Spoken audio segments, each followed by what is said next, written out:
Tell us how that campaign helped. Thank you, Ben. So that video is really the sort of most public product that came from this very unusual partnership between a corporate foundation, Nike's foundation, and the NoVo Foundation. And that partnership, we decided to engage in this partnership partly because we felt like, if we could put Nike on the cause, if Nike could make the investment in adolescent girls, create a demand for that investment in the way that they have been able to create the demand to buy sneakers, we would be able to change the situation for adolescent girls. And for us, girls was critically important as a foundation, which really, I think, kind of evolved from where our money comes from.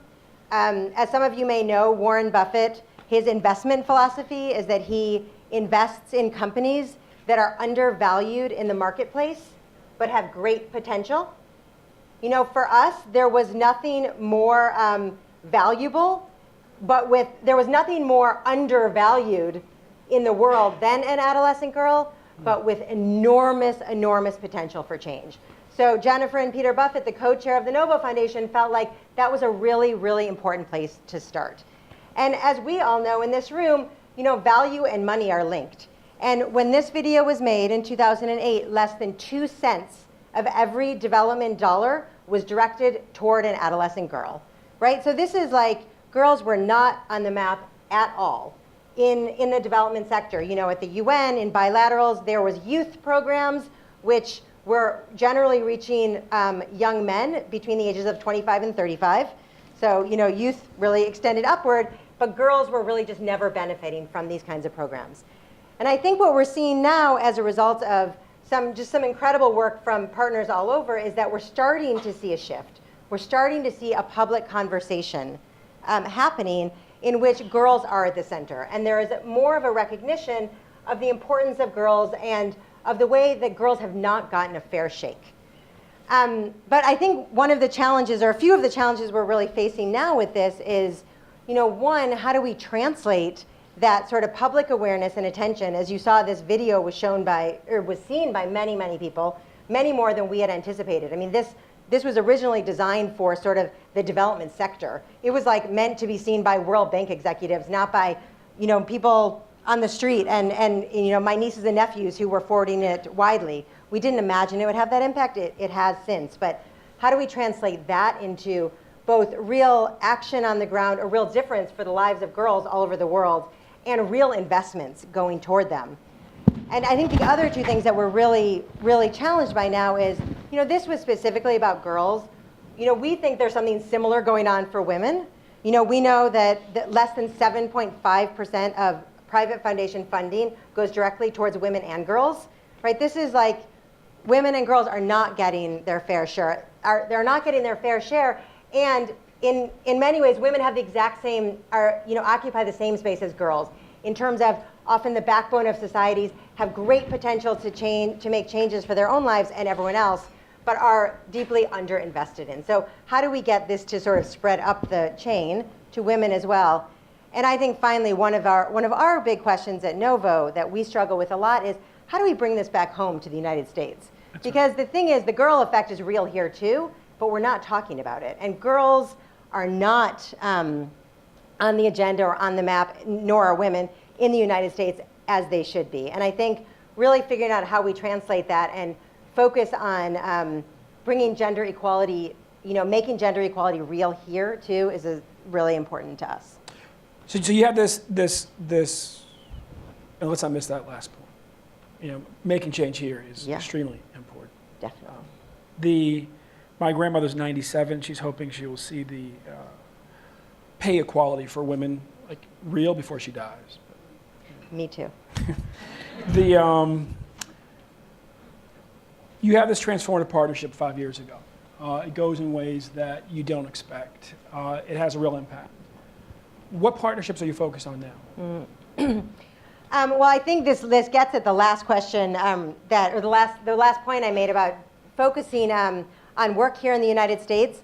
And we launched a partnership that I think in particular that I'm very excited about in 2010 called Move to End Violence.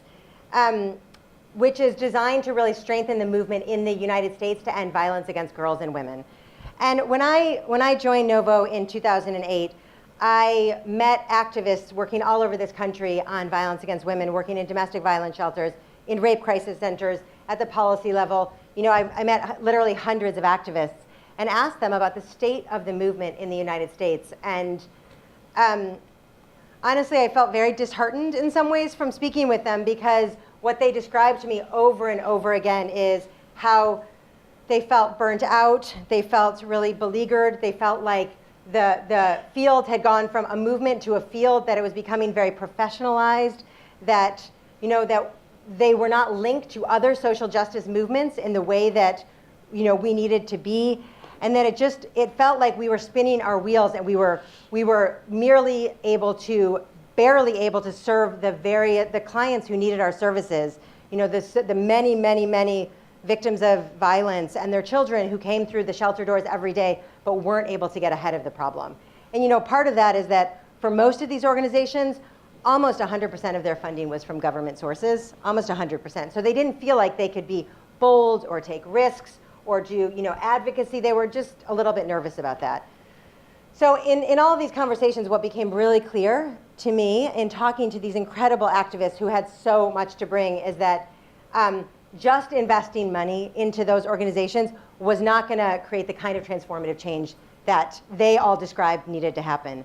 And so, you know, with their help, we designed a 10-year, $80 million initiative, which is designed to really create the conditions which would allow this movement to thrive.